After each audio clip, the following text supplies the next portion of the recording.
இப்ப பொதுவா ஒரு ஊழல் அல்லது ஒரு ஸ்கேம் நடந்தா என்ன ஆகும்னு நினைக்கிறீங்க? அரசாங்கத்தோட கஜானாவுல பணம் குறைஞ்சிருக்கணும். ஆமா, ஒரு பாலம் கட்ட ஒதுக்குன பணமோ இல்ல திட்டத்துக்கான நிதியோ காணாம போயிருக்கும். அதுதான் ஊழலோட அடிப்படை தர்க்கம். கரெக்ட். ஆனா இங்க பாத்தீங்கன்னா, அரசுக்கு எதிர்பார்த்ததை விட 27% அதிக லாபம் ஈட்டி தந்த ஒரு திட்டத்தை இந்திய வரலாற்றிலே பெரிய ஊழல்னு சொன்னா? அது எப்படி சாத்தியம்னு நீங்க கேக்குறது புரியுது. அது மட்டுமில்லாம இந்த ஒரு காரணத்துக்காக ஒரு முதலமைச்சரையே பல மாசங்கள் உள்ள தள்ளிட்டு ஆமா, ஒட்டுமொத்த அரசாங்கத்தையும் முடக்கிட்டு கடைசியில 2026ல நீதிமன்றம் இது ஒரு ஆதாரமில்லாத பொய் வழக்குன்னு முழுமையா தள்ளுபடி செஞ்சா எப்படி இருக்கும்? நிஜமாவே ஒரு பெரிய அதிர்ச்சியா இருக்கும். இத பத்தி தான் நம்ம இன்னைக்கு ரொம்ப ஆழமா அலச போறோம். கண்டிப்பா. த்ரூராட்டி சமீபத்துல வெளியிட்ட டெல்லி மதுபான கொள்கை ஊழலின் பின்னணி அப்படிங்கிற ஒரு வைரலான யூடியூப் வீடியோவோட தரவுகளை தான் நாம இன்னைக்கு முழுமையா அலச போறோம். ஒரு நிமிஷம். நாம இந்த தரவுகளுக்குள்ள போறதுக்கு முன்னாடி இத கேட்டுட்டு இருக்கிற உங்களுக்கு ஒரு மிக முக்கியமான விஷயத்த நான் தெளிவுபடுத்திக்க விரும்புறேன். சொல்லுங்க. அந்த டிஸ்க்ளைமர் ரொம்ப முக்கியம். ஆமா, அதாவது நாம இன்னைக்கு விவாதிக்க போற இந்த மூல காணொளியில பல கடுமையான அரசியல் குற்றச்சாட்டுகள் இருக்கு. வலதுசாரி, இடதுசாரின்னு பல அரசியல் பார்வைகள் அதுல ஆழமா பதிவு செய்யப்பட்டிருக்கு. ரைட். ஆனா நம்ம நோக்கம் எந்த ஒரு அரசியல் தரப்பையும் ஆதரிக்கிறதோ இல்ல அவங்க மேல தீர்ப்பெழுத்துறதும் கிடையாது. அந்த வீடியோல என்ன சொல்லியிருக்காங்க, அவங்க முன்வைக்கிற வாதங்கள் என்ன, அதுக்கான தரவுகள் என்ன என்ன அப்படிங்கறத மட்டும் நாம ரொம்ப நடுநிலையோட விவாதிக்க போறோம். மிகச்சரியான விளக்கம். சரி, நாம இப்போ நேரா விஷயத்துக்கு வருவோம். இந்த வீடியோ பாத்தீங்கன்னா எடுத்த உடனே 2021 மதுபான கொள்கைக்குள்ள போகல. ஆமா, அதுக்கு ஒரு பின்னணி இருக்கு. கரெக்ட். இந்த முழு பிரச்சனைக்கும் தொடக்க புள்ளியா 2020ல இருந்து 22 வரைக்குமான காலகட்டத்தை சுட்டி காட்டுறாங்க. அதாவது அந்த 2020 டெல்லி சட்டமன்ற தேர்தல்ல ஆம் ஆத்மி கட்சி 70க்கு 62 இடங்களை பிடிச்சு 2வது முறையா ஆட்சிக்கு வந்தாங்க இல்லையா? ஆமா, அது ஒரு மிகப்பெரிய அரசியல் வெற்றி. ஆனா அதை விட முக்கியமா அவங்க கல்வி மற்றும் சுகாதாரத்துறையில கொண்டு வந்த அந்த மாடல், குறிப்பா அந்த மொஹலா கிளினிக்குகள், அது உலக அளவுல ரொம்ப பெரிய கவனத்தை ஈர்த்துச்சு. ஐநா முன்னாள் பொதுச் செயலாளர்கள் பான் கி மூன், கோஃபி அன்னான்லாம் அதை ரொம்பவே பாராட்டினாங்க. அது மட்டுமா, அமெரிக்காவோட அப்போதைய முதல் பெண்மணி மெலானியா ட்ரம்ப் கூட நேர்ல டெல்லி அரசு பள்ளிகளை பார்வையிட்டாங்க. இப்போ இங்கதான் விஷயமே ரொம்ப சுவாரஸ்யமாகுது. உலக அளவுல கிடைச்ச இந்த அங்கீகாரம் வெறும் ஒரு மாநிலத்தோட நிர்வாக வெற்றியா மட்டும் பார்க்கப்படல. வேற எப்படி பார்க்கப்பட்டுச்சு? தேசிய அரசியல்ல இது ஒரு புதிய மாடலா உருவெடுக்க தொடங்குச்சு. ஆளுங்கட்சிக்கு இது ஒரு உறுத்தலா மாற ஆரம்பிச்சது. ஓ, இது நான் எப்படி பார்க்கறேன்னா, ஒரு சின்ன ஸ்டார்ட் அப் கம்பெனி அவங்களோட புதுமையான ஐடியாவால ரொம்ப பல வருஷமா மார்க்கெட்ல இருக்கிற பெரிய கார்ப்பரேட் நிறுவனங்களை அலற விடுற மாதிரி இருக்கு. கரெக்டா? எக்ஸாக்ட்லி. ஆனா த்ரூராட்டி வீடியோ என்ன சொல்லுதுன்னா, இந்த பிரம்மாண்டமான வெற்றி தான் அவங்களுக்கு அடிச்ச அபாயமணி அப்படின்னு சொல்லுது. வெற்றி எப்படி ஒரு அபாயமணியா மாறும்? இப்போ அதை ஒரு பரந்த அரசியல் களத்தோட ஒப்பிட்டு பார்த்தா உங்களுக்கு ஈஸியா புரியும். டெல்லியை தாண்டி இந்த ஸ்டார்ட் அப் நிறுவனம் விரிவடைய தொடங்குனது தான் உண்மையான அச்சுறுத்தலா மாறுச்சு. அதாவது மத்த மாநிலங்களுக்கு போனதை சொல்றீங்களா? ஆமா, 2022 மார்ச் மாசத்துல பஞ்சாப் மாநிலத்துல அவங்க மிகப்பெரிய வெற்றியை பதிவு செய்றாங்க. வெறும் 10 வருஷத்துல 2 மாநிலங்கள்ல ஆட்சிங்கிறது சாதாரண விஷயம் கிடையாது. கண்டிப்பா பெரிய விஷயம்தான். அதுக்கப்புறம் ஹிமாச்சல பிரதேசம், குறிப்பா ஆளுங்கட்சியோட கோட்டையான குஜராத் மாநிலத்திலயும் அவங்க களமிறங்குனாங்க. இந்த வளர்ச்சி தான் ஆளுந்தரப்பிற்கு மிகப்பெரிய அச்சுறுத்தலா 2வது 3வது அபாய மணிகளா மாறுச்சுன்னு அந்த வீடியோ வாதிடுது. ஒரு நிமிஷம். அவங்க அரசியல் ரீதியா வளர்றாங்க அப்படிங்கிறது புரியுது. ஆனா அதுக்கும் இந்த ஊழல் குற்றச்சாட்டுகளுக்கும் கைதுகளுக்கும் என்ன சம்பந்தம்? இப்போ அந்த அரசியல் அச்சுறுத்தல் உருவானதால அதை முடக்கிற வேலைகள் நடந்ததா வீடியோல சொல்றாங்க. அது எப்படி செஞ்சாங்கங்கிறதுல தான் சூட்சுமமே இருக்கு. என்ன சூட்சுமம்? குஜராத் தேர்தலுக்கு தயாரான சமயத்துல, அதாவது 2022 மே மாசத்துல டெல்லி சுகாதாரத்துறை அமைச்சர் சத்யேந்தர் ஜெயின் திடீர்னு அமலாக்கத்துறையால கைது செய்யப்படுறார். அவர்தானே அந்த மொஹல்லா கிளினிக் மாடலை உருவாக்கினவரு? அவரேதான். ஆனா ஆச்சரியம் என்னன்னா, அவர் கைது செய்யப்பட்டது 2017ல பதிவு செய்யப்பட்ட ஒரு ரொம்ப பழைய வழக்கிற்காக. அட, 5 வருஷம் பழைய கேஸ்லயா? ஆமா, நேரடியா முதலமைச்சரை குறிவைக்காம இந்த மாடலோட தூண்களா இருக்கிறவங்கள குறிவச்சா அந்த சுகாதார மாடலையே முடக்கிடலான்னு ஒரு தந்திரம் நடந்ததா அந்த வீடியோ வாதிடுது. ஓஹோ, அப்படியானா சுகாதார மாடலை முடக்கின பிறகு அடுத்து அவங்களோட கல்வி மாடலை உருவாக்கின துணை முதலமைச்சர் மனிஷ் சிசோடியாவை முடக்கிறதுக்காக கொண்டு வரப்பட்ட ஆயுதம் தான் இந்த மதுபான கொள்கை வழக்கா? கரெக்டா புடிச்சிட்டீங்க. அங்கிருந்து தான் இந்த 2021 மதுபான கொள்கை விவகாரம் ஒரு மிகப்பெரிய ஆயுதமா அடுத்த கட்ட நகர்வா மாறுது. சரி, இப்போ அந்த பாலிசிக்கு வருவோம். வீடியோல சொல்லப்பட்ட அந்த தரவுகள் என்ன நிஜமாவே ரொம்ப குழப்பத்துல ஆழ்த்திடுச்சு. எந்த தரவுகள் உங்களை அப்படி குழப்புச்சு? அதாவது அந்த புது கொள்கைப்படி அரசே மது விக்கிறத நிறுத்திட்டு அதை தனியார் நிறுவனங்களுக்கு உரிமங்களா கொடுக்க முடிவு செய்றாங்க. அது வரைக்கும் 8 லட்சமா இருந்த கட்டணம் தடாலடியா 75 லட்சமா உயர்த்தப்படுது. அது ஒரு பெரிய ஏற்றம்தான். அதான் அரசோட வருவாய் இலக்கு 741 கோடி ரூபாய். ஆனா அரசுக்கு கிடைச்சதோ 8,900 கோடி ரூபாய். அதாவது எதிர்பார்த்ததை விட 27% அதிக வருமானம் வந்திருக்கு. ஆமா, டேட்டா அதான் சொல்லுது. இங்கதான் எனக்கு சுத்தமா புரியல. 700 கோடி எதிர்பார்த்த இடத்துல 8,000 கோடிக்கு மேல வருமானம் வந்திருக்கு. இது எப்படி ஊழலாகும்? ஒருவேளை ஸ்கூலுக்கு பக்கத்துல கடைகளை திறந்துட்டாங்களா? இல்ல அப்படி எதுவும் கிடையாது. பின்ன எப்படி? அரசுக்கு 27% அதிக லாபம் ஈட்டி தந்த ஒரு திட்டத்தை எந்த ஒரு விசாரணை அமைப்பும் ஊழல்னு முத்திர குத்தாதே. இதுல ஏதோ பெரிய விஷயம் விடுபடுற மாதிரி தெரியல. உங்க கேள்வி ரொம்பவே லாஜிக்கலான ஒரு கேள்வி. அதிக லாபம் வந்த ஒரு திட்டம் எப்படி நஷ்டத்தை ஏற்படுத்துச்சுன்னு குற்றம் சாட்டப்பட்டுச்சு. இந்த முரண்பாட்டை புரிஞ்சுக்க நாம சில அதிகார மையங்களோட நகர்வுகளை பார்க்கணும். என்ன நகர்வுகள்? டெல்லியோட தலைமை செயலாளர், அதாவது சீஃப் செக்ரட்டரி, இவர் மத்திய அரசால நியமிக்கப்படுறவர். இவர் துணைநிலை ஆளுநர்கிட்ட ஒரு அறிக்கை சமர்ப்பிக்கிறார். அந்த எல்ஜி கிட்டயா? ஆமா, புதிய கொள்கையில பல விதிமீறல்கள் இருக்கு, இதனால அரசுக்கு 550 கோடி ரூபாய் நஷ்டம் ஏற்பட்டுச்சுன்னு அந்த அறிக்கையில சொல்றார். உடனே ஆளுநர் சிபிஐ விசாரணைக்கு உத்தரவிடுறார். வெயிட். லாபம் வந்த இடத்துல எப்படி நஷ்டம் வந்துச்சு? அந்த 580 கோடி நஷ்டம் எப்படி உருவாச்சுன்னு வீடியோல சொல்றாங்களா? அதுதான் இங்க ட்விஸ்டே. வீடியோல ஒரு மிக முக்கியமான தரவு முன்வைக்கப்படுது. இந்த புதிய கொள்கை அமல்படுத்தப்படுறதுக்கு வெறும் 2 நாளுக்கு முன்னாடி துணைநிலை ஆளுநர் தன்னிச்சையா சில விதிகளை மாத்துறார். கடைசி நேரத்திலயா? என்ன மாத்தினாரு? அங்கீகரிக்கப்படாத பகுதிகள்ல கடைகளை திறக்க கூடாதுன்னு திடீர்னு ஒரு நிபந்தனையை கொண்டு வரார். இதனால பலரால கடைகளை திறக்க முடியல. பல தனியார் நிறுவனங்கள் நஷ்டமடைஞ்சு வேற வழி இல்லாம வாங்கின உரிமங்களை திருப்பி கொடுத்துட்டாங்க. அடப்பாவமே. இப்போ அந்த நஷ்டம் எப்படி ஏற்பட்டுச்சு? துணைநிலை ஆளுநரோட அந்த கடைசி நேர தலையீடு தான் எல்லா குழப்பங்களுக்கும் நஷ்டங்களுக்கும் காரணம்னு வீடியோல ஆதாரங்களோட வாதிடுறாங்க. அதாவது தாங்களே ஒரு தடையை உருவாக்கிட்டு அதனால வந்த நஷ்டத்தை ஊழல்னு முத்திர குத்திட்டாங்களா? அதுதான் அவங்களோட வாதம். இது எப்படி இருக்குன்னா, ஐபிஎல் கிரிக்கெட் மேட்ச்ல எதிரணியோட ஓனரையே அம்பையரா நிக்க வச்சுட்டு அவரு நம்மள பார்த்து அவுட்னு அறிவிக்கிறதுக்கு சமம். அந்த வீடியோல சொன்ன இந்த உதாரணம் ரொம்ப கச்சிதமா பொருந்தது. ரொம்ப ஆப்டான உதாரணம். பாருங்களேன், அறிக்கை கொடுத்தது மத்திய அரசோட அதிகாரி. அதை ஏத்துக்கிட்டு கடைசி நேரத்துல விதிகளை மாத்துனது மத்திய அரசால நியமிக்கப்பட்ட ஆளுநர். விசாரிக்க உத்தரவிடப்பட்டதும் சிபிஐ. ஒட்டுமொத்த கட்டுப்பாடும் ஒரு தரப்புல தான் இருந்திருக்கு. சரியா பிடிச்சிட்டீங்க. இந்த கட்டமைப்பு தான் ஒட்டுமொத்த பிரச்சனைக்கும் அடித்தளம். இந்த விசாரணையோட தொடர்ச்சியா தான் அடுத்தடுத்த கைதுகள் நடக்குது. விஜய் நாயர், மனிஷ் சிசோடியா இவங்கெல்லாம் கைதானாங்களே, அதானே? ஆமா, கட்சியோட தகவல் தொடர்பு தலைவர் விஜய் நாயர், அப்புறம் மனிஷ் சிசோடியா, மாநிலங்களவை உறுப்பினர் சஞ்சய் சிங், கடைசியா 2024 மார்ச்ல முதலமைச்சர் அரவிந்த் கெஜ்ரிவால்னு வரிசையா எல்லாரையும் கைது பண்றாங்க. இங்க எனக்கு ஒரு பெரிய சந்தேகம் வருது. ஒரு மாநிலத்தோட முதலமைச்சர், துணை முதலமைச்சர்னு ஒட்டுமொத்த தலைவர்களையும் எப்படி விசாரணையே இல்லாம இத்தனை மாசங்கள் உள்ளே வச்சிருக்க முடியும்? சட்டம் அது அனுமதிக்குதா? இது ஒரு நல்ல கேள்வி. ஜனநாயகத்துல இத கற்பனை செஞ்சு பார்க்கவே பயமா இருக்குல்ல? ஆமா, ரொம்பவே பயமா இருக்கு. எப்படி முடிஞ்சது இது? இதுக்கான விடை PMLA, அதாவது சட்டவிரோத பணப்பரிமாற்ற தடுப்புச் சட்டம் அப்படிங்கிற சட்டத்தோட விதிகள்ல தான் இருக்கு. இத நம்ம கட்டாயம் புரிஞ்சுக்கணும். இந்த சட்டம் எதுக்கு கொண்டு வந்தாங்க? ஆரம்பத்துல இது போதைப்பொருள் கடத்தல், தீவிரவாத நிதி உதவி, இத தடுக்கிறதுக்காக தான் கொண்டு வரப்பட்டுச்சு. ஆனா இது எப்படி அரசியல் எதிரிகளை ஒடுக்க பயன்படுத்தப்படுதுன்னு வீடியோ ரொம்ப தெளிவா விளக்குது. எப்படி பயன்படுத்துறாங்க? சாதாரண குற்றவியல் சட்டங்கள்ல ஒரு அடிப்படை விதி உண்டு பாத்தீங்களா? குற்றம் நிரூபிக்கப்படும் வரை அனைவரும் நிரபராதிகளே. ஆமா, அதுதான் நீதியோட அடிப்படை தத்துவம். Innocent until proven guilty. ஆனா இந்த PMLAவோட பிரிவு 45ல இந்த விதி அப்படியே தலைகீழா மாறிடுது. தலைகீழானா எப்படி? ஒரு நபர் கைது செய்யப்பட்டா அவர் குற்றவாளி இல்லைன்னு நீதிபதி முழுமையா நம்புனா மட்டும்தான் அவருக்கு ஜாமீன் கிடைக்கும். வாட்? குற்றம் நிரூபிக்கப்படுறதுக்கு முன்னாடியே நான் நிரபராதின்னு நிரூபிக்க வேண்டிய முழு பொறுப்பும் குற்றம் சாட்டப்பட்டவருக்கே வந்துடுமா?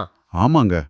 எந்த ஒரு ஆதாரமும் இல்லாம ஒருத்தரை கைது செஞ்சுட்டு நீ குற்றவாளி இல்லைன்னு நீயே நிரூபின்னு சொல்றது எவ்வளவு அபாயகரமானதுன்னு சிந்திச்சு பாருங்க. அப்படியானா சிபிஐக்கும் அமலாக்கத்துறைக்கும் எந்த ஆதாரமும் தேவையில்லை. ஒருத்தரை தூக்கி உள்ள வச்சுட்டா பல வருஷங்கள் அவரை விசாரணை கைதியாவே சிறையில வச்சிருக்க முடியும்னு சொல்றீங்களா? எக்ஸாக்ட்லி. இது சட்டத்தோட அப்பட்டமான ஆயுதமாக்கல் இல்லையா? வெப்பனைசேஷன் ஆஃப் லா. நிச்சயமா. சிபிஐ முதல்ல ஒரு வழக்க விசாரிக்க தொடங்கும். அதுல ஜாமீன் கிடைக்கிறப்பவே அமலாக்கத்துறை இந்த பிஎம்எல்ஏ சட்டத்தின் கீழ் அவங்கள மறுபடியும் கைது செஞ்சிடும். இது ஒரு தொடர் சங்கிலி மாதிரி செயல்பட்டுச்சு. கேட்கவே கொடுமையா இருக்கே. இதோட மட்டும் நிக்கல, இதை இன்னும் பரந்த கோணத்துல நாம பார்க்கணும். இது வெறும் சில தலைவர்களோட கைது சம்பந்தப்பட்ட சட்ட பிரச்சனை மட்டும் கிடையாது. வேற என்ன? ஒரு மாநிலத்தோட ஒட்டுமொத்த நிர்வாகத்தையும் எப்படி முடக்குனாங்க அப்படிங்கிறதுக்கான ஒரு பெரிய உதாரணம் இது. 2023ல மத்திய அரசு ஒரு புதிய அவசர சட்டத்தை கொண்டு வராங்க. ஆர்டினன்ஸ் கொண்டு வந்தாங்களா? அதுல என்ன இருந்துச்சு? அந்த சட்டத்தின்படி டெல்லி அரசோட அதிகாரிகளுக்கான கட்டுப்பாடுகள் எல்லாம் மக்களால தேர்ந்தெடுக்கப்பட்ட அரசுகிட்ட இருந்து பறிக்கப்பட்டு துணைநிலை ஆளுநர்கிட்ட வழங்கப்படுது. ஓ, அப்போ இந்த அவசர சட்டத்தோட உண்மையான விளைவு என்ன? அதிகாரிகளை ஆளுநர் கட்டுப்படுத்துறாருன்னா முதலமைச்சரால எந்த முடிவும் எடுக்க முடியாதா? சரியா சொன்னீங்க. இதோட நேரடி அர்த்தம் என்னன்னா, மக்களால தேர்ந்தெடுக்கப்பட்ட ஒரு முதலமைச்சர் தன்னோட அலுவலகத்துல உள்ள ஒரு பியூனை கூட வேற இடத்துக்கு மாத்த முடியாது. ஒரு பியூனை கூட மாத்த முடியாதா? நம்பவே முடியல. ஆமா, எந்த ஒரு அதிகாரியும் முதலமைச்சரால பணியிட மாற்றம் செய்யவோ உத்தரவிடவோ முடியாது.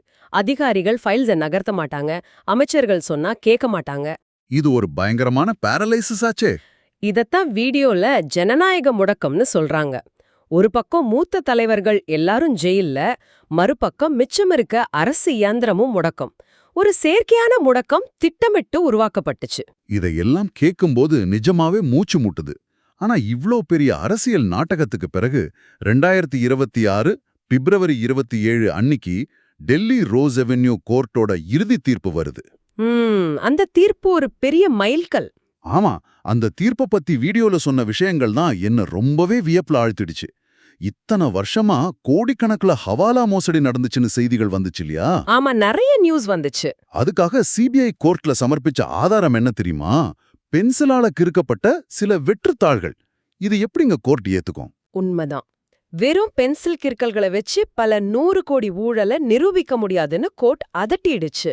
அந்த ஒட்டுமொத்த வழக்கையுமே அடிப்படையற்றதுன்னு சொல்லி கோர்ட் முழுமையா தள்ளுபடி செஞ்சிடுச்சு. இதுல எனக்கு ரொம்ப ஆச்சரியமான விஷயம் என்னன்னா, சிபிஐ பண்ண இன்னொரு தந்திரமும் கோர்ட்ல மாட்டிக்கிச்சு. ஆமா, அது ரொம்ப முக்கியமான பாயிண்ட். அந்த சப்ரெஷன் பை ஆப்ஸ்கியூரிட்டி அப்படிங்கிற தந்திரம் தானே. அதாவது தகவல்களை குப்பைகளுக்குள்ள மறைச்சு வைக்கிற முறை. கரெக்ட். இது எப்படி செஞ்சாங்கன்னு கொஞ்சம் விளக்குங்களேன். இப்போ மனிஷ் சிசோடியாவுக்கு எதிரா வழக்கு பதிவு செய்யப்பட்டதே அவர் சட்ட விதிகளுக்கு புறம்பா தன்னிச்சையா பாலிசிய உருவாக்குனாருன்னு சொல்லிதான்.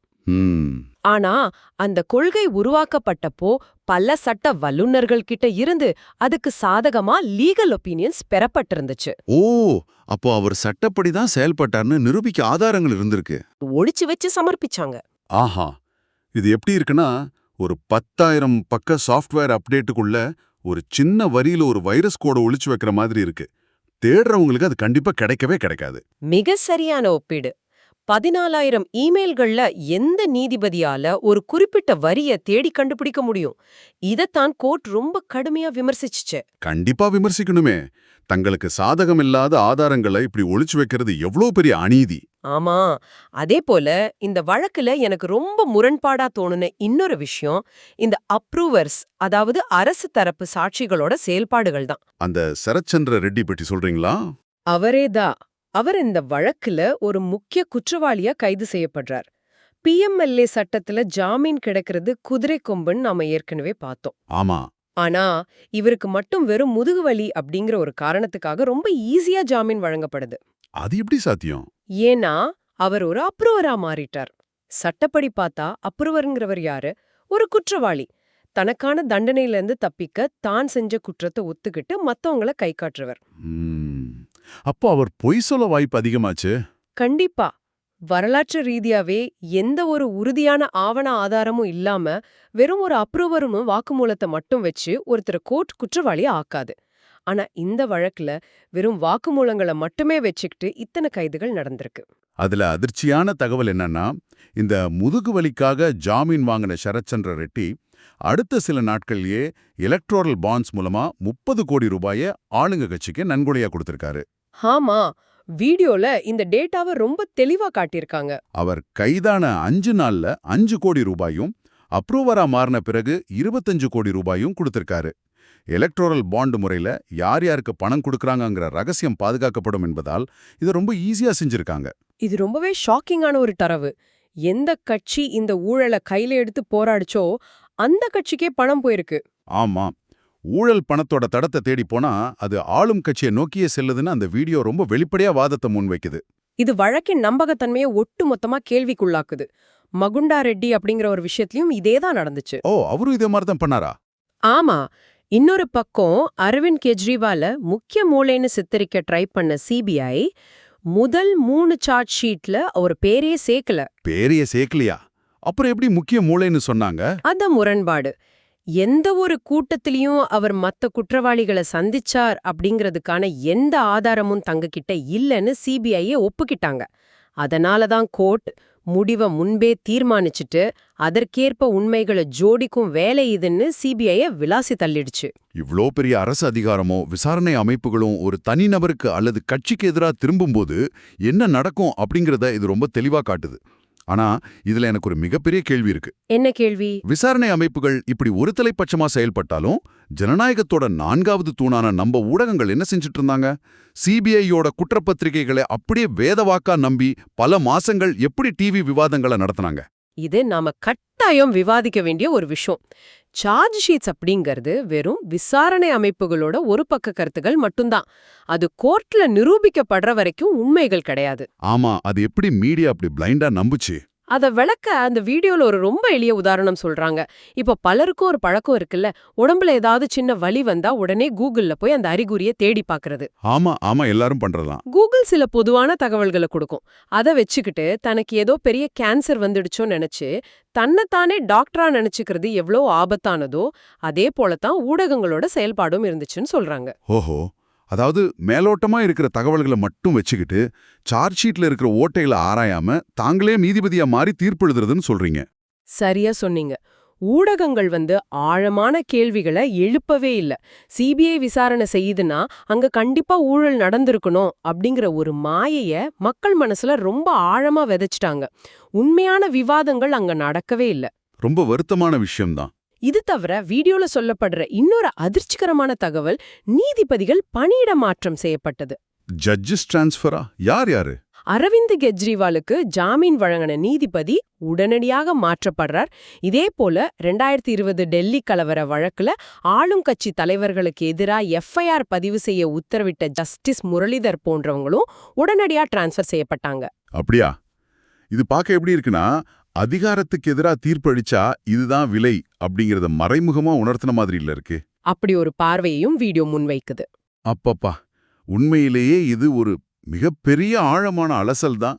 துருவராட்டியோட அந்த வீடியோ சொல்லும் ஒட்டுமொத்த சாராம்சத்தை நான் கொஞ்சம் சுருக்கமா தொகுத்து பார்க்கறேன். சொல்லுங்க. ஒரு சிறிய அரசியல் கட்சியோட அசுர வளர்ச்சியை தடுக்க ஒட்டுமொத்த மாநிலத்தோட கல்வி மற்றும் சுகாதார நிர்வாகத்தை முடக்கி பல முக்கிய தலைவர்களை பொய் வழக்குல பல மாசங்கள் சிறையில் அடைச்சு ஊடகங்கள் மூலமா ஒரு போலியான பிம்பத்தை கட்டமைச்சிருக்காங்க.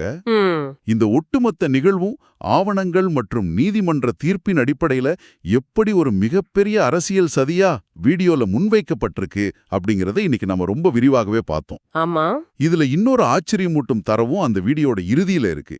என்னன்னா, 2025 டெல்லி தேர்தல்ல இத்தனை தடைகளையும் தாண்டி ஆளுங்கட்சி வெற்றி பெற்றாலும் வாக்கு வித்தியாசம் வெறும் 2% மட்டும்தானா.